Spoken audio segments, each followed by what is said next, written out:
Welcome back to another episode in my kitchen. Today we're going to cook something with lamb.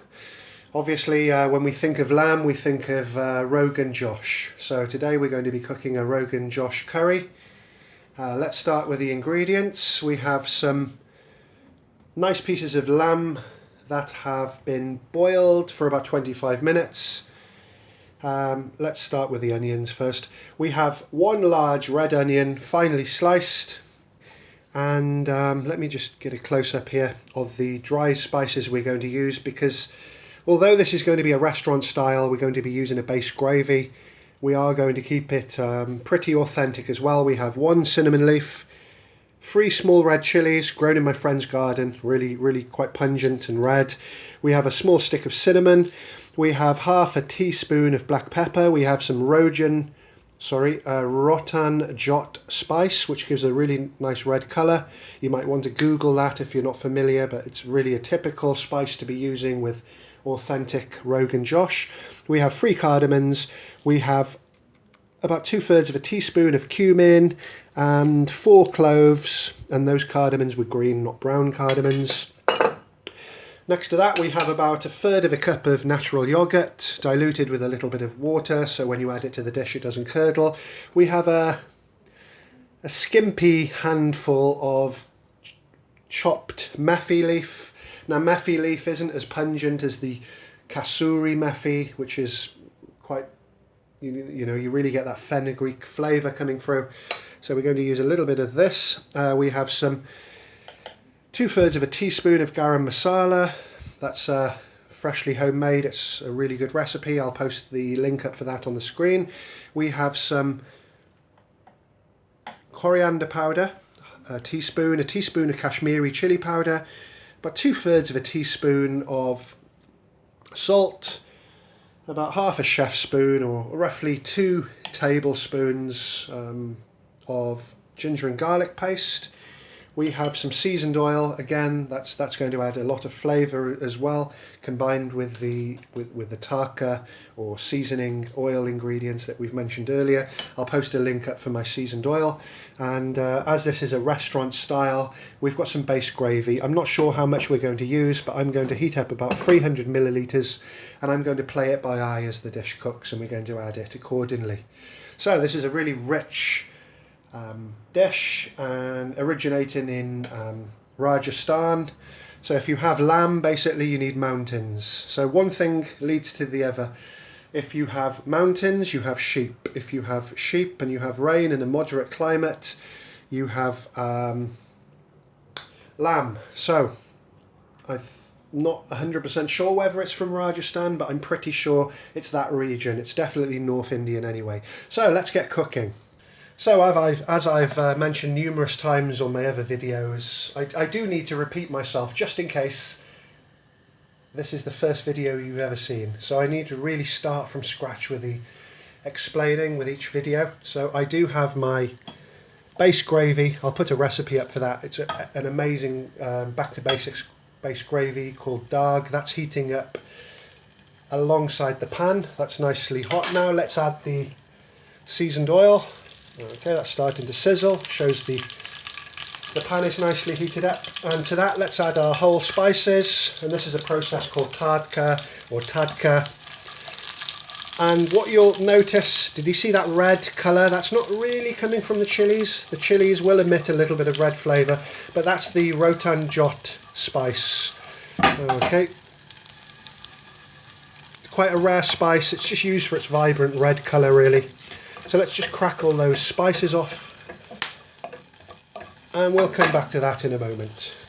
Okay, the spices are starting to crackle. I've given it a good stir to make sure all those flavours are infused. Let's now add our red onion. And as it's quite a rich dish, I've made sure all those red onions or those onions are cut very uniform so they all brown at the same time. And I really do want to brown these onions now. Other dishes, sometimes the onions require just to be, you know, blanched until they're translucent, but I really want to brown those onions down. They'll reduce in size. We'll come back to that. I'll give a timing when that happens shortly. So those onions are starting to brown now, which is good. Let's put our ginger and garlic paste into that. Give it a whirl.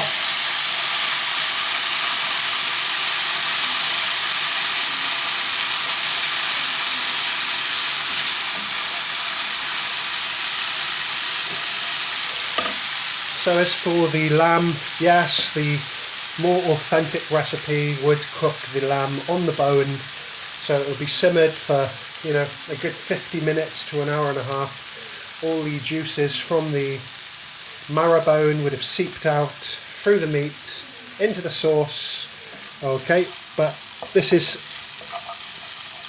a restaurant take on it, so it's a little bit of a fusion between styles. We're doing, like, keeping with the British Indian restaurant type of theme, but we're also using the addition of whole spices, which is very different to how most Indian restaurants do it in the UK. So to that, let's add our chili powder, our coriander powder, our garam masala, and our salt. Let's turn the heat a little bit down. I've had that on the vigorous heat throughout. Let's turn it down. It's really important to mix everything in without burning those spices. Obviously, if you burn anything, you've got to start again. So it's really important to keep an eye on the temperature and keep everything cooking evenly. Okay, it's starting to smell really good. Got quite a thick paste there. So next, let's add our lamb, which is cut into bite-sized pieces. Obviously, if you want to try it on the bone, of course, go ahead. It'll be actually better than this. I think in some cases the restaurant version of some dishes are pretty degenerate in in comparison to some of the more authentic styles available. So we're just going to heat that through, make sure everything's heated up nicely, and we'll come back to that shortly. So that's nicely heated. Let's add some base gravy. I'm going to play this by eye. I'm not going to talk about millilitres or...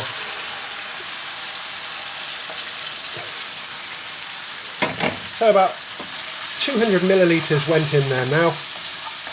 Make sure that's all nicely stirred. And we're going to put that on the highest heat possible now for about 3 or 4 minutes, and we'll come back to it. So that's been cooking about 2.5 to 3 minutes now. We have a nice sizzle on. We can see the oil splitting. Let's now add our yogurt. Give it a stir. That's going to change the colour again. Nice, smooth, consistent sauce. And again, we're going to cook that on a high heat now for about 1 to 2 minutes. Same thing again, split that oil. So great, the oil's starting to split. Let's add the last little bit of base gravy, particularly if you're going to eat a curry with bread. It's always good to put a little bit extra sauce in, especially if you love mopping up curry with bread, such as I do. Let's add most of that methi leaf. We're going to leave a little bit for garnish. Okay, let's stir that in. It doesn't really have to be cooked. It'll start to wilt and disintegrate almost immediately. So that's about it. Nice and quick and simple. We're going to allow that to fry down on a vigorous heat until the oil splits, and we'll come back to that when it's ready to be served shortly. Right, look at that. That's exactly how I want it. You know, the Rotan Josh spice really helps with the red colour. We've got all the oil coming through. Let's get a close-up on that. That's cooking down really nicely. It's basically nearly done. Okay, pretty amazing. A little bit oily, pretty staying in line with the authenticity of the dish. So, just going to let that simmer. I'm going to turn the heat down a little bit at the end, leave it for about 30 seconds for more oil to split, and we'll come back ready to serve. So ready to serve, let's just get a close-up on that. You're going to see it served in the bowl anyway, but okay, omit the cinnamon leaf. You can just throw that in the bin. You might have a little bit of woody whole spices in there, but you know, if you're particularly fussy, fish through them. It's not a very nice thing to have to do with a boiling hot curry.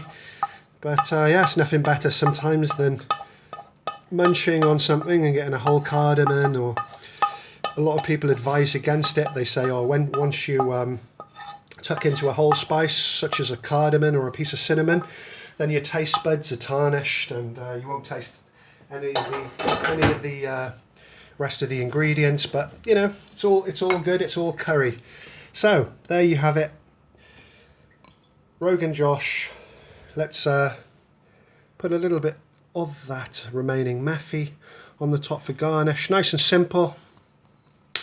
So yeah, cook the recipe. Feel free to comment, to like, to share. Hope you've enjoyed that as much as I have cooking it. And let's just get a close up. So there we have it. Okay, thank you very much for watching.